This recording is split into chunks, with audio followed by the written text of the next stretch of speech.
दोस्तों, north Korea के बारे में सुनते ही हमें भूख से मरते लोग, एक सन की तानाशाह और रात को पूरी तरह बिजली के अभाव में अंधेरे में डूबा एक देश नजर आता है।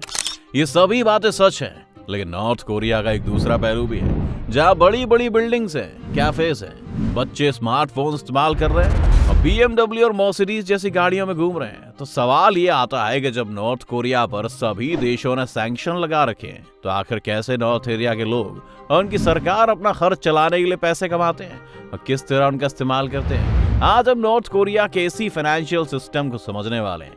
तो अगर आप भी जानना चाहते हैं तो बने रहिए वीडियो के अंत तक हमारे साथ। वीडियो शुरू होने से पहले वीडियो को लाइक करना और चैनल को सब्सक्राइब करना कभी मत भूलिएगा।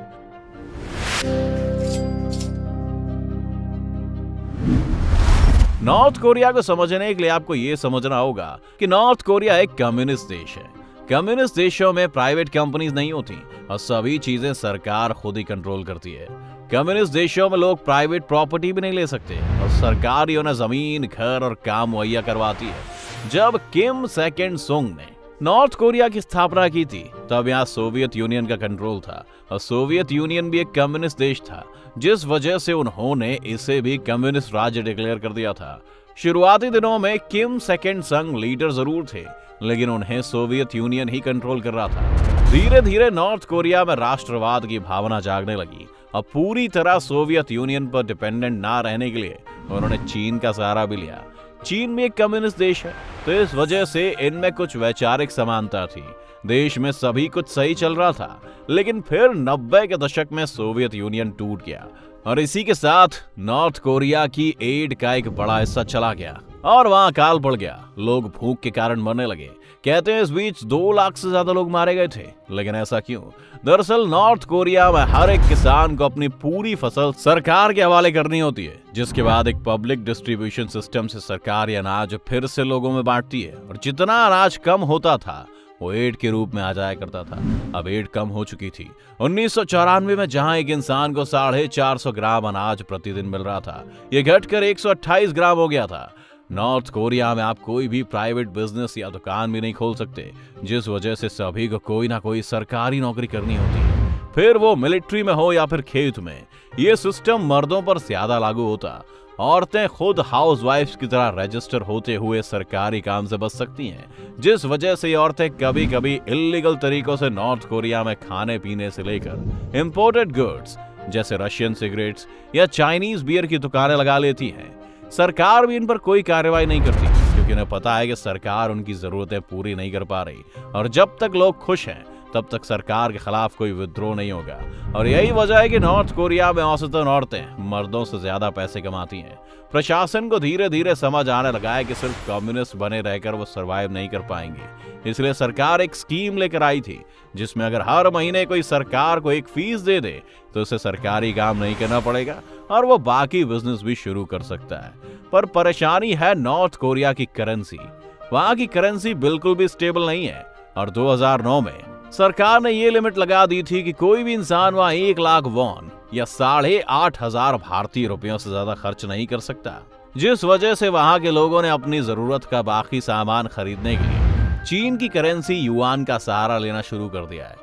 सभी इलीगल ट्रेड्स के लिए युआन का ही सहारा लिया जाता है और लोग इस उम्मीद में भी युआन इस्तेमाल करते हैं, क्योंकि बहुत से लोग नॉर्थ कोरिया से भागकर चीन में बसने के भी सपने देखते हैं और एक पूरा रैकेट सिर्फ इसी काम से भी पैसे कमाता है। अब बात करते हैं चीन की। चीन नॉर्थ कोरिया के लिए कितना जरूरी है, ये बात आप इस बात से समझिए कि जब 2018 में किम जोंग उन और शी जिनपिंग की मीटिंग हुई थी, उस मीटिंग में शी की स्पीच के वक्त किम जोंग उन किसी असिस्टेंट की तरह नोट्स बना रहे थे। हर समय कुछ भी बोल देने वाला एक इंसान नोट्स बना रहा था ताकि वो सिर्फ काम की बातें स्टेज पर बोले। ये चीन की ताकत। लेकिन ऐसा क्यों? दरअसल इस वक्त नॉर्थ कोरिया के साथ व्यापार करने पर ज्यादातर देशों ने पाबंदी लगाई हुई है और चीन उनका सबसे बड़ा ट्रेड पार्टनर है। किम जोंग उन के महंगे होटल्स में लगी लग्जरी आइटम से लेकर वहां की सड़कों पर चलती गाड़ियों तक ज्यादातर सभी को चीन से इंपोर्ट किया गया है। चीन समय समय पर नॉर्थ कोरिया को एड भी देता रहता है और इलीगल तरीके से उन्हें हथियार भी सप्लाई करता है। नॉर्थ कोरियन सरकार अपने यहाँ जो हथियार बनाती है उन्हें ईरान जैसे देशों को या फिर आतंकवादी संगठनों को बेचकर भी अपनी कमाई करता है। हाल के सालों में नॉर्थ कोरिया ने एक हैकर्स की आर्मी तैयार कर ली है जो बहुत सारी इलीगल रेट्स की मदद से भी नॉर्थ कोरिया की सरकार को पैसा कमा कर देती है। नॉर्थ कोरिया के जिन कैफेज की हमने बात की वो ज्यादातर सरकार में ऊंची पोस्ट रखने वाले लोग होते हैं, जहां बाकी नॉर्थ कोरिया के एलीट्स आकर अपना समय बिताते हैं। नॉर्थ कोरिया के कई सरकारी डिपार्टमेंट्स ने भी प्राइवेटली फैक्ट्रीज या फिर और तरह के बिजनेसेस खोल लिए हैं और ज्यादातर वो अपने यहाँ काम करने के लिए अपने आर्मी के लोगों को ही फैक्ट्री में वर्कर्स की तरह इस्तेमाल करने लगते हैं। अगर आप अभी काफी कंफ्यूज दिख रहे हैं तो ये आपकी गलती बिल्कुल भी नहीं है, क्योंकि नॉर्थ कोरिया ने अपनी इकोनॉमी को इतना जटिल बना दिया है कि इस वक्त कोई नहीं कह सकता कि कौन सा इकोनॉमिकल मॉडल इस्तेमाल कर रहे हैं वो। इसके अलावा चीन की इंटरफेरेंस भी ज्यादा चीजों को और उलझा देती है। और इन सब के अलावा भी नॉर्थ कोरिया के पास एक और स्ट्रेटेजी है जिसका इस्तेमाल वो बहुत चालाकी से करते हैं। आपने देखा होगा किम जोंग उन हर 3 से 4 साल में एक बार तो न्यूक्लियर हमले की धमकी दे ही देते हैं। लेकिन आपको क्या लगता है, ये वो इसलिए करते हैं क्योंकि वो सनकी हैं या एक सोची समझी रणनीति है?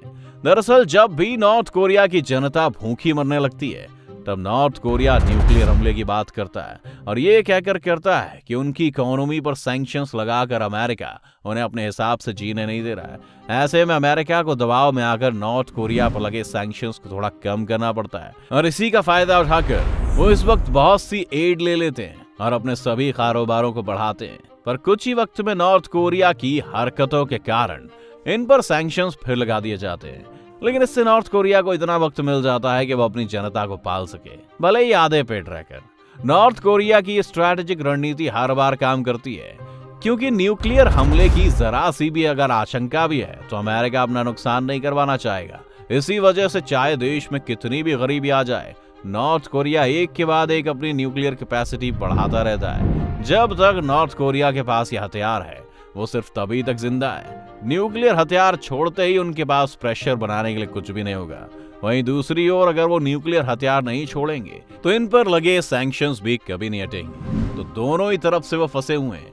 कुछ ही वक्त में वहां की फैक्ट्रीज में सोवियत यूनियन के वक्त की मशीनें बंद हो जाएंगी, उनका इंफ्रास्ट्रक्चर धीरे धीरे कोलैप्स करने लगेगा। और जिस तरह से चीन आगे बढ़ रहा है, शायद उसे एक वक्त के बाद नॉर्थ कोरिया की जरूरत ना पड़े और वो भी उसका साथ छोड़ दे। तब नॉर्थ कोरिया क्या करेगा कोई नहीं जानता। आपको नॉर्थ कोरिया के भविष्य के बारे में क्या लगता है हमें कमेंट्स में बताएं। साथ ही वीडियो को लाइक और चैनल को सब्सक्राइब करना भी ना भूलें।